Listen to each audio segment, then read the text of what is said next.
We present to you a very, very visionary panel right now. We're going to discuss things further with you. And to hot things up here with me on the visionary panel, I have with me Charles Bushpart, Vice President, Intel Corporation, or Charlie as he's more popularly known. Give him a round of applause, please. He's seated right in the middle. Mr. James Reinders, Chief Evangelist, Intel Software. Professor R. Govindarajan, Chairman, Indian Institute of Science, IISc. Make some noise for him. Is he here? I guess he's not in here. But Avinash Sudani, Chief Architect, Intel Corporation, he's seated right here. Dr. Subrata Chattopadhyay, Executive Director, CDAC Bangalore, he is here.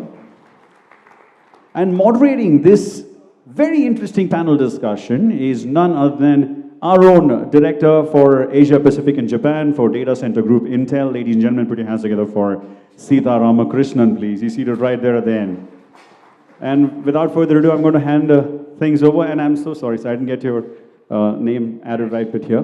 But I guess he's here on this. Okay, Dr. Nash Palani-Swamy, Senior Director Worldwide for Business Development for Intel. Give it up for him. Apologies, I didn't get your name in before. So without further ado, I guess we have Sita take over and proceed with the visionary panel discussion. Yeah, good afternoon and good evening, all of you. I think, most of you have been to morning session and then technical sessions that you have gone through this. And this is an open session that, it's your session. You are the guys who are going to conduct this. All of us are here to listen from you what went right, what went wrong, not the logistics part, technically the kind of a things. We encourage you to stand up, ask, raise your name and then raise your hand and then take your name and then ask the questions. Could be technical, could be delivery issues, could be any of the matters that you would like to know. Feel free, stand up and then ask the questions. We are here to answer these things. And before we get into this, very exciting period of, the upcoming Intel IA portfolio for HPC, I would like to take a few minutes by Dr. Subrato, who has come in place of Professor Munna. They have been, championing the Think Parallel for a long time in CDAC. I would like to ask him to spend few minutes, 2-3 minutes onto that, what this Think Parallel is, what's the theme behind it. Dr. Subrato, can you please share that with us? Thank you, Sita, for that opportunity given to me. As you know, CDAC started doing supercomputing long back, and way back in 1988. But last 3-4 years, we found that when the social media is going with the millions and the Facebook and Instagram and HPCs, we are talking about thousands. So there's a big gap. So how do you overcome and bring that to the common researcher or common people? So in that respect, we initiated a program called Prepare Future. So that was a government-funded projects where we used to invite various faculties across the country and make them a residence program for almost 3 weeks, 4 weeks. So that we did it almost for 2 years, but last 3 years we found a better way of doing it with a much more condensed and very focused approach. So that's what we did it for almost last more than 5 sessions, where we have a 1-week program very focused on what is the requirement for parallel programming, what are the basic components, and show some of the basic applications where they don't only learn how to do it, but they practice with the hands-on session. So CDAC, we have many systems.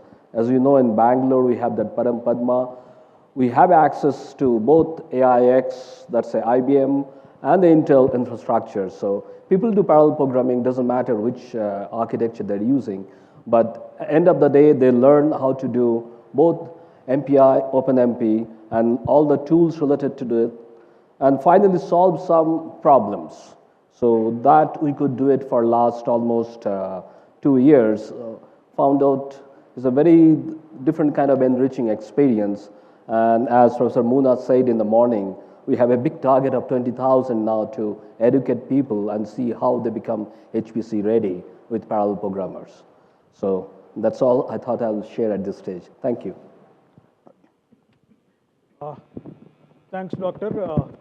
With a lot of affection and fondness, we call him as a doc, short form of a doctor. Thanks, Doc. for his opinions and then what CDAC is doing on a Think Parallel. Friends, I just wanted to ask all of you one single question. Are you convinced about a parallel processing is the way to go ahead? Can you raise your hands?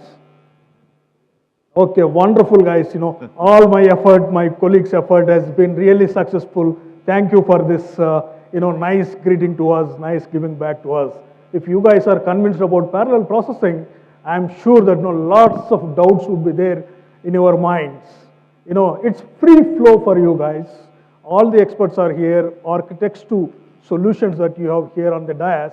A phenomenal team has been put up for you guys to get questions answered. So I request you guys to start and go ahead on the questions. If you don't have a question, then I will ask questions, you will be in a problem. So please raise your hands and then start, I'm Pradeep Ramachandran from Multicoreware. My first question, I'm going to start it off a little controversial. This is for James. You said that we are giving up on compilers automatically detecting parallelism. Really? Are we? Are you saying that it's not possible, or are we taking support more from languages nowadays, and so we're giving up? So I don't think I said we should give up. I didn't say we. I said we should give up. We have to give up. Yes. As I said this morning, compilers are very good at packaging things. But us as programmers, our job is to expose the parallelism and expose how we want to look at it. And we can't give up on that. For instance, if you want a good sort algorithm, forget parallelism. If you want a good sort algorithm, you don't write a bubble sort and hope that the compiler turns it into a quick sort. So it's our job to think through the algorithms, how to expose the parallelism, and then let the compiler package that up or call the right library, call the right parallel thing. I do think there's a lot of opportunity still in parallel languages and programming models to keep improving this. But my big point was we're not going to wake up one day and find out that we can leave the code the way it is and push a button on a compiler and it's going to make it run fantastically or efficiently in parallel, especially for an HPC audience. Sir, I am Parsar, the Associate Director from ISRO, actually, ISRO. Sir, I just wanted to, highlight this curriculum aspect, actually. If you take, computer science, in India, the think parallel concept is not there, generally, actually. So, unless, you create that ecosystem of thinking parallel, because most of the curriculum is based on writing sequential programs, most of this thing. Unless this culture is evolving for computer science, what you called people of students or graduate or undergraduate students, you will not be able to create good HPC kind of expertise. Maybe I think panel can suggest some ways, because this is a missing component. Even today, most of the courses, are generic courses, and there has been not much importance given to this particular segment. Well, I was going to say that, this is an area that we're interested in. We're trying to get the ecosystem, to develop more parallel programmers. We're investing in all sorts of areas. We're writing books. We're investing in teams. We're, hiring a number of interns into the company and trying to teach them these things. I'd be interested in your ideas in how we can, further the development of parallel programmers. We have talked, and of course, there is a matter of funding, but, can we develop curriculum and courseware and almost make it turnkey and ready-made for professors to deliver, as one example? Should we have a program to target the top, 100, technical schools, around the world? But it is there's a chicken and the egg, if there's not a lot of demand initially, it's hard to, get someone to teach it. But it's definitely one of these things we're trying to solve. I think we recognize the need for that. I'd be interested in ideas, Actually, in Karnataka, especially in this state, almost 3 years back, I remember the VTU introduced this as a second year HPC and parallel programming as one of the course curriculum. It didn't succeed much, mostly because of intake of the student, interest for that. They found it challenging. At the same time, the faculty, you didn't have enough people to really teach that. So that was one of the things parallel. Our interest was to make train the trainer, that kind of initiative, so that we have enough people. So possibly it will take some more time, but I don't know. Currently, actually, there are a lot of MOOC courses available on big data analytics and other stuff, but I don't know any HPC course available on MOOC. So possibly you have to see through whatever the MOOC initiative going on nowadays, how that can bring to the masses. I really appreciate your question. There is a gap that is there. It's known, and CDAC and Intel. Why it is not creating this hype like big data or analytics when, I mean, thinking parallel is a fundamental concept actually. That's Any right. kind of, it has nothing to do with the domain, or it has nothing to do with particular branch. You have to think parallel if you want to solve problems. That's quite obvious. That's quite obvious, and there is a gap there, and the efforts are on to fill that gap. Like you would have seen under NSM, there is a 20,000 professionals, focused, trained effort that need to be there. Intel and CDAC are working together. We have signed an MOU towards that, and we will be coming out with short-term, long-term courses for this thing. And there is a plan laid out, well-planned effort is going to be there. Yeah, sorry. We can move to the another question. Is here, this corner. Can you raise your hand?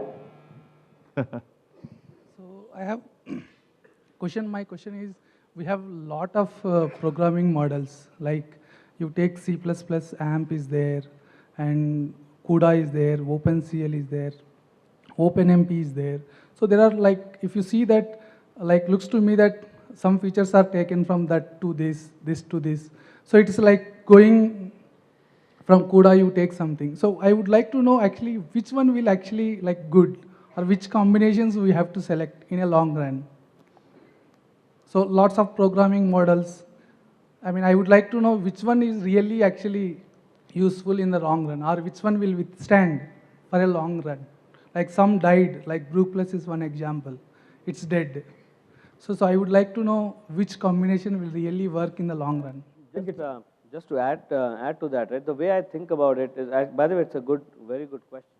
The way I think about it is, with all these different ways of programming that is out there, as we go towards exascale and we go to bigger machine, more parallel machines and so on, I think there will be more evolution here. I think this is a hard area.